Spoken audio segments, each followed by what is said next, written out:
Now that we've all seen significant evidence of lies, corruption, and deception, it's important to take a look back at a name, dare I say, even more important than George Floyd. A man for which there were no protests, no summer of love, not even a thorough investigation. A young DC staffer with his whole life ahead of him was murdered on July 10, 2016, shot twice in the back hours after leaving a DC bar near his home, and to this day, his case remains unsolved. That man, Seth Rich. Interestingly, his murder was deemed a robbery, yet his attackers took nothing. He was found with his wallet, his phone, and his watch still on him.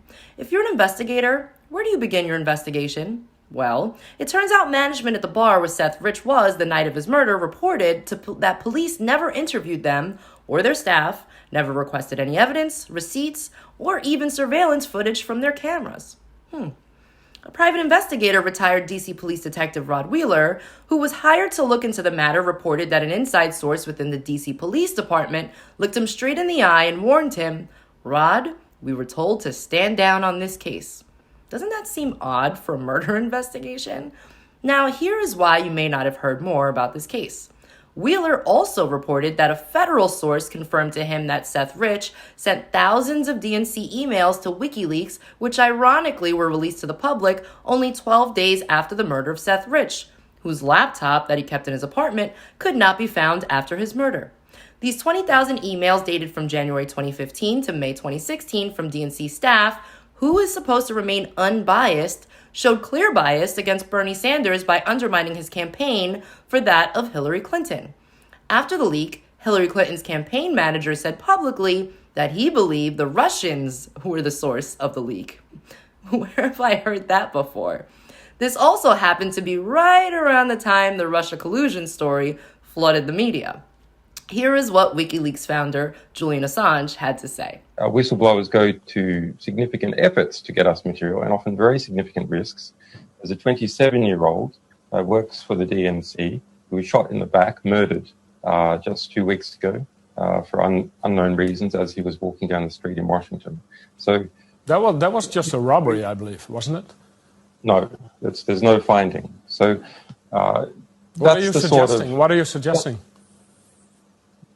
I'm suggesting that our sources take risks, and they become concerned to see things occurring like that. But was he one of your sources then? I mean, we don't comment on who our sources are. But why make the suggestion about a young guy being shot in the streets of Washington? Because we have to understand how high the stakes are in the United States, and that our sources are. Our sources face serious risks. That's why they come to us, so we can protect their anonymity. But it's quite something to suggest a murder. That's basically what you're doing. Notice how angry the reporter is at Julian's response is? Such an emotional response. 3 months later, WikiLeaks publicly releases the Podesta emails, which we will cover in another video. This brings us to September 1st, 2017, when Brian Huddleston, a citizen who knows that we the people have a right to information, along with his attorney, Ty Clevenger, filed a Freedom of Information Act request to force the FBI to release all data, documents, records, or communications that reference Seth Rich, his devices, and his murder. The FBI claimed they had nothing. Huddleston and Clevenger filed a lawsuit where, again, the FBI claimed to the courts they had nothing.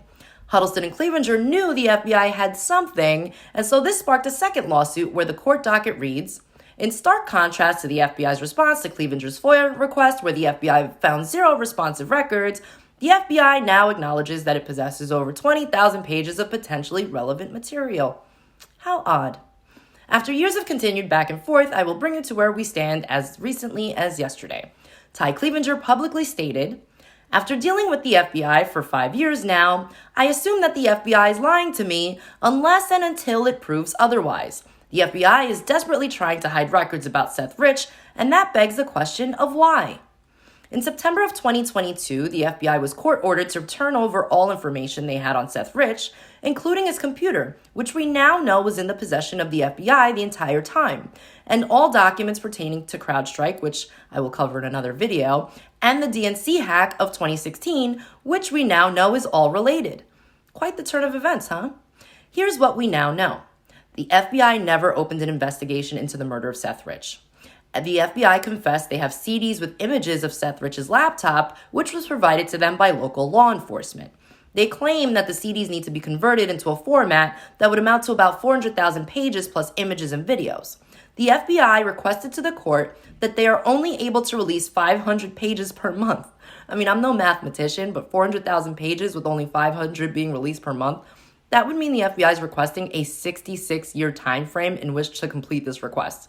I mean, oddly, that's the same request the FDA recently made to the courts when they refused immediate transparency about the Pfizer poke. It's the same request the DOJ made about the Mueller report. Should transparency be required? I mean, how many times will the FBI be allowed to lie to the public? How many times will they be allowed to lie in court? Why has no one investigated the murder of Seth Rich? And why is Julian Assange still in jail? Why did the media continue to peddle a now disproven Russia collusion for so long? And why don't they have to spend the same amount of effort retracting and reporting the truth? The world has truly become a circus. Thanks for listening.